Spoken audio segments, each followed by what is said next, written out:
Hey everybody, thank you for watching. My name is Chris, that's Dave Huet, one of the channel producers.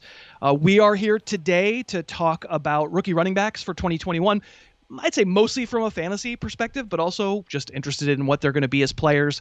One sort of defining tenet of my career doing this stuff is that we often aren't great at telling what they are as players before they come in. In this case, Dave Huet, I kind of think there's a couple of guys that we can tell what they're going to be. Yeah, there's some guys I'm excited about. I mean, partly because we made a bunch of videos this summer with Patrick Murray. So I've gotten to see these guys over the summer and get ready for it. And that got me hyped on some of them. So that's a really good point that I forgot, because that's why you're the producer. If you want to see film breakdowns and not just kind of highlights that we're going to show you throughout this video, Patrick Murray on our channel, just find inside the channel. He did film breakdowns, like 6, 7, 8 minute breakdowns where we drew arrows and showed plays and showed their abilities. We really think that you would like them. Check them out. Also, before we get going, Dave Huet, why do I always ask at the beginning of these videos that they could maybe subscribe to the channel? Because it will really help us. I'm the producer here. I look and see how many of you guys watch the videos and aren't subscribed yet. And if you subscribe, you'll get more of this. You'll get us talking about running backs. You would know Pat Murray helped us make videos this summer. Hit subscribe. Yeah, it really does. Basically, it helps the channel. It helps us with the algorithm. We're a small little fledgling thing, and you would really be helping us out. You could also give it a like, give it a comment. But please do subscribe. Okay, so my intent, Dave, here in this video is maybe twofold. First of all, there are, I think, 5 names that are going to go in a lot of fantasy drafts. I'd like to talk relatively kind of at length about them and how we're viewing them going into. We're recording the second week of August. And fantasy drafts a few weeks away probably for most people. And then we'll throw in some names, maybe some deeper dynasty league type names as we go. I wonder if that plan sounds okay to you. Sounds great. Matches my notes. Let's do that. All right. So the first player I know you wanted to talk about, and the first rookie running back that you're going to talk about this year, is pretty clearly Najee Harris of the Steelers. And tell me, so you're going to team me up, but you were telling me a story before about, I guess, a Discord discussion you were having that involved Najee Harris? Yeah, I was talking to my buddy on their frat. So you've got Najee Harris rated 14 standard, 15 PPR right now. And he was bringing up hey, do you guys like Najee Harris? And I thought, yeah, I like this player. We made the video. I've read the profile. All great. And he said, people are taking him 6. And I was like, oh, 6th round. He should go higher than that. This is a good player. And he was like, no, 6. And I fell out of my chair and had to go check ADP. That doesn't seem right at all. So Chris is saying take him in the 6th. I put a word in. No. Take him. Yes, my advice is either take him in the 6th round or at pick number 6. Either one. So that's a really great place to start. I will just cop to saying the way I think of the NFL and the way I think of fantasy is I really am not too much. I'm not focusing on draft position yet or value. We're recording this the first week, the first couple of days of August. It doesn't make a lot of sense to worry yet what the market's doing. Let's establish what we think and then compare ourselves to the market. And it takes a little while to establish. I think Najee Harris is terrific. I think he's a really good running back prospect. He's, for me, by far the best running back prospect in this draft. He lands with the Steelers on a depth chart that doesn't have players that I like, which is always a good thing. So I can see all the things that could go right here. We just want to be careful of the overriding best running back in the draft landing in a perfect situation. I'm going to take him in the 1st round in fantasy. It's the Clyde Edwards-Helaire syndrome. It's the Miles Sanders syndrome. Just because you think they have a job and you like them in college doesn't automatically mean they go crazy right away. I will say I think Najee Harris is a better prospect than either Edwards-Helaire or Sanders, and I have him rated higher in my ranks relative to where I had them last year. But no, Dave, I don't think I could go 1st round on any of them. Yeah. The price gets too high, it gets a little scary. And, there's 2 ways to look at it. We try not to talk about situation. But when we say perfect situation, yeah, the backups are what the backups are. But, remember the Steelers' O-line isn't what the vaunted Le'Veon Bell Steelers' O-line was. Just remember the situation's totally not perfect. Changed. That's right. Totally changed. 100%. I don't know about the line. So I'll say about Harris himself as a player, big and north-south pretty fast, has some agility. Is there a little bit of Nick Chubb in him? He can catch it a little bit. Big. Did I mention big? There's a lot to like. I really like him as a prospect. I don't think I could take him as a 1st rounder, Dave. That's fair. Let's move on. Next guy, Travis Etienne for Jacksonville. You've got him 23 standard, 22 PPR. So you have him ahead of James Robinson. This is a specific. Right. You're standing on this side of the line in the sand. That's right. No, yeah, Steve. I call him Steve. Travis Etienne, also known as Steve. I'm sticking with the notion that James Robinson was a fantastic story, a grinder, the best rookie undrafted running back in league history. I think the first undrafted rookie to ever start his team's week 1 at running back. That's a pretty crazy stat. And yet I'll say he's okay. He's like Chris Carson. He's probably like he's Alfred Morris. He's like a reduced version of Chris Carson, probably. Just a banger, like gives you everything, is certainly going to play. But Travis Etienne maybe doesn't look like a James Robinson-esque traditional running back, but is so quick, has such great north-south explosion, is such a good receiver, such a good fit for spread concepts and to just touch the ball a lot. I don't need my modern running back to be Arian Foster back in the day or Larry Johnson or whoever. I don't need 400 touches. That's not the way the NFL works anymore. Robinson's certainly going to play. I don't imagine anything happens between now and August that makes me think I would ever rank James Robinson ahead of Etienne. Hey, let's take a little second here and thank our fine sponsor of our channel today, League Tycoon.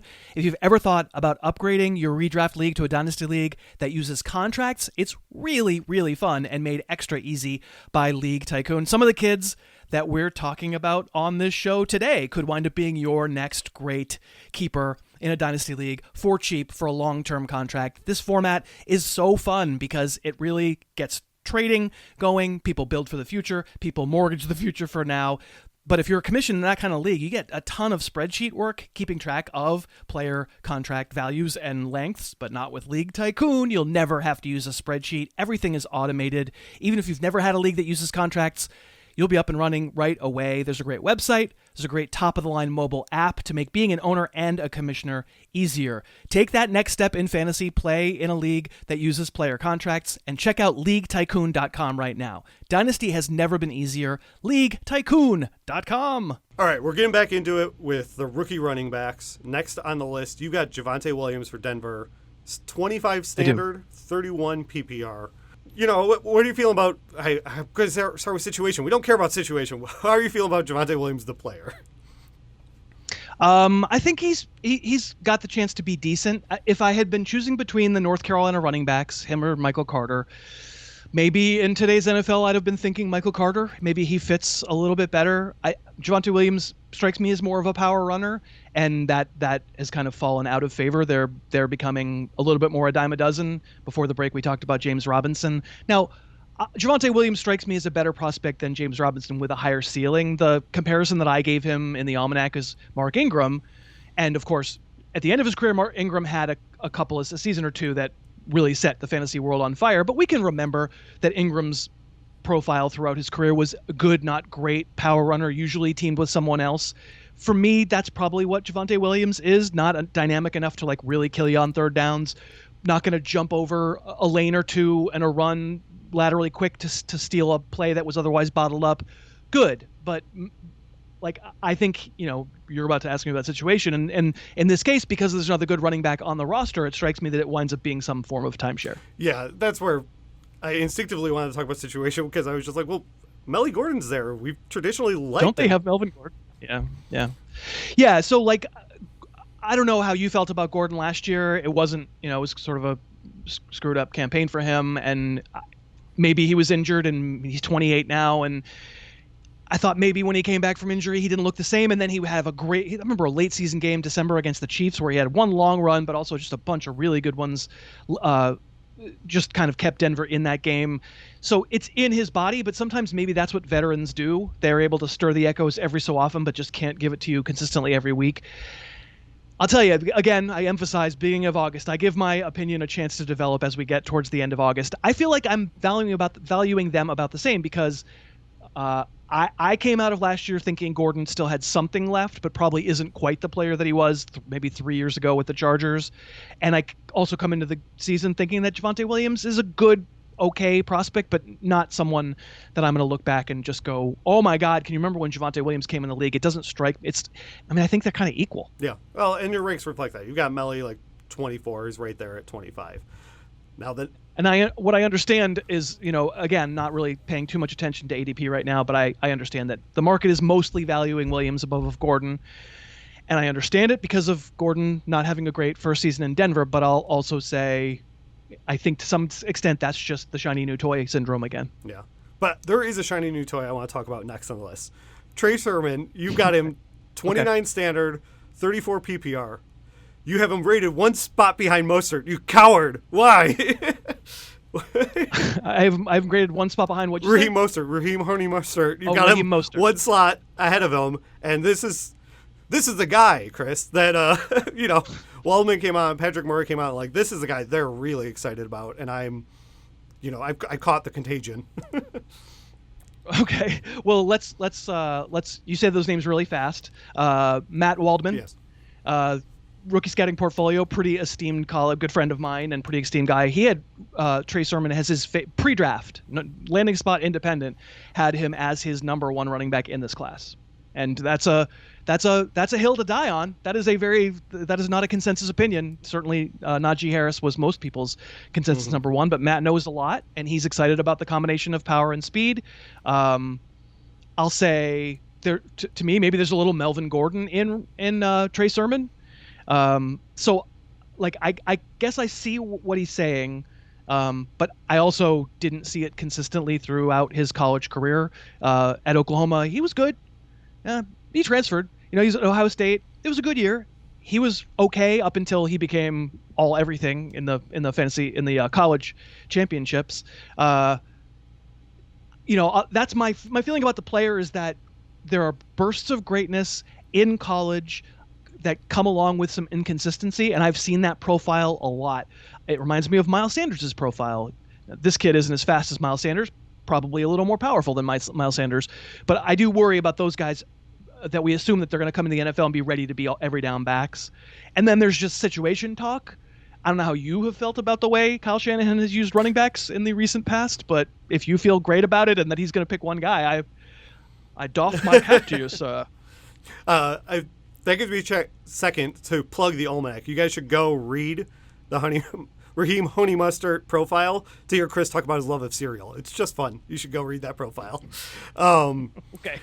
Yeah, I mean, I guess it's 2000 situation. Like, it's definitely a platoon situation traditionally.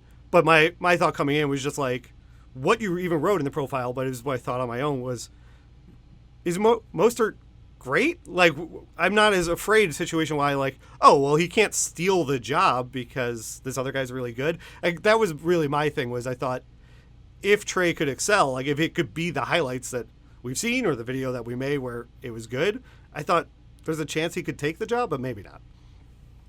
That's why I'm excited about it. Well, I can't tell you the future, but I can tell you Kyle Shanahan doesn't have a great record of even splitting his running back jobs among two running backs, let alone one. Raheem Mostert is beloved by every announcer who has ever called his game. I don't know if you know this, but it's actually a law in most states that if you say Raheem Mostert, you have to say former track star, or you have to pay a fine. And yet he doesn't, I don't think, run all that fast. I think he's okay. He's kind of a league average, fine. He actually probably plays a little smaller than he actually is. He doesn't really catch it that much. He does have some breakaway speed, but I don't think he's like a crazy burner. He's fine. I personally don't think Sermon is better than that. So I would tend to draft them right around the same spot. No, that's good. I needed you to talk a little more sense into me, so I don't let the rookie levity get me too hard. All right. Next on our list, we got Michael Carter, lands with the Jets. You have him 37 in standard, 35 in PPR. But it's the Jets, Chris. No. Right. Well, there's some truth to that. I've actually on the podcast gotten called to task because very often I'm the one admonishing guests to say, okay, but let's try to separate a little bit from situation because we don't always get the situations right. And then the next breath I'll be like, oh, you mentioned a Jet, I'm out.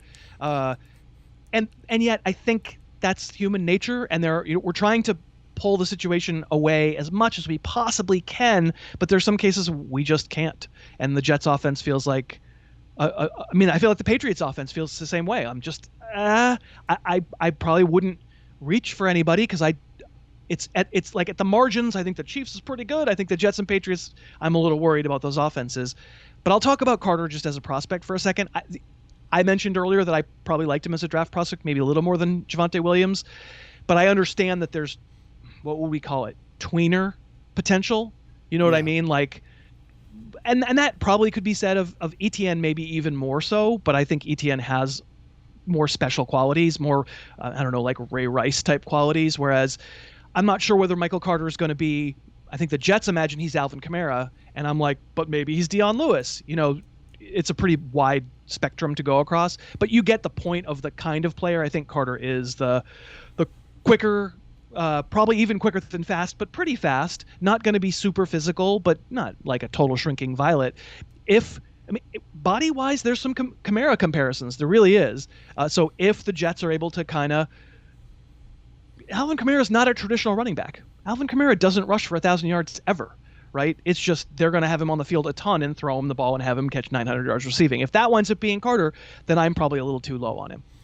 Yeah, if it winds up being Carter, I'm probably not going to have him. The note I made to myself when I was like getting ready for the show is I just wrote, "Oh, I need to be patient. Will I?" ? Because it just felt situation-wise for Dave. Not everyone is going to follow mine. If I end up drafting him, I think I'll end up cutting bait maybe too soon because rookies need a little time, and I have a feeling that there will be a shiny toy in the first 3 weeks somewhere on that waiver wire, and Michael Carter feels like the type of guy that you got to give a little more leash than maybe I'm willing to do. Like wasn't Justin Jefferson that guy last year? People took him in the 14th round, and he was kind of nothing for 2 weeks, and they cut him, and then he went bananas the rest of the season. It happens, for sure. Yeah. So it's definitely something to watch, and maybe you'll get the better player than I will if you're being more patient about it. So that's most of the big names. That's really where I think people are looking for their fantasy teams, but there were other rookies, and you said it earlier. So, is there anyone exciting you? Your Patriots have one of these other guys? No, that guy not. So probably you're right. The rest of these names that we're going to throw up are probably not standard fantasy league redraft type relevant, but they're getting drafted in rookie dynasty drafts, and we'll keep an eye on them. You mentioned Ramondre Stevenson coming out of Oklahoma, the kid who I guess kicked Trey Sermon out of Oklahoma. You just remember LeGarrette Blount. I feel like that's kind of what you're getting. Who else is there? There's Chuba Hubbard. Man, I messed that up. Going to Carolina. There's interest there just because Christian McCaffrey can't be a full-time player and stay healthy, or at least that's my theory after last year. I'm hoping that the Panthers are a little more sane with Christian McCaffrey, and maybe Hubbard's part of the solution there. They have other guys too. I never really thought he was a special prospect, but there's some situational appeal. Your Bears, Khalil Herbert. I'm listening. I'm interested. The Tariq Cohen continuing to be on the PUP list and maybe not being a contributor early in the year or at all opens up something there. Like if it's a combination of David Montgomery and Damian Williams, I would like there to be a third guy there who's the kind of quicker, faster pass catching. I know, again, our buddy Matt Waldman really likes Khalil Herbert, so I've got him higher, I think, in my ranks than a lot of people do. I might even, by the end of August, consider him draftable in redraft leagues. And Kenny Gainwell, little tiny Kenny Gainwell from with the Eagles. The Eagle backfield feels like it's a mess, and Gainwell, to me, has always felt kind of like a complimentary Tariq Cohen type player, like an extra, maybe not a lead himself. I'm not that interested for fantasy, but people that quick and fast don't come into the league that often, and so it's just at least let's say the name, and so people will remember if he does wind up popping. Well, that just did all my notes. Chris did everything because he's the expert. So thank you guys for except pronounce Hubbard's name correctly. I did not do that, but that's okay. The fans will clip it and they'll send it back to me, and I'll be embarrassed for you. So just leave a big chubba in the comments down below. Thank you guys for watching. Please subscribe while you're leaving comments, and come back real soon to see our next video. Bye. Thanks so much for watching. Please, please, please smash that like button, write a comment, tell us who else you'd like to see us review film on, and of course, best of all, please subscribe to our channel and then click that little bell above the subscribe button, and you'll be notified whenever we post a new video.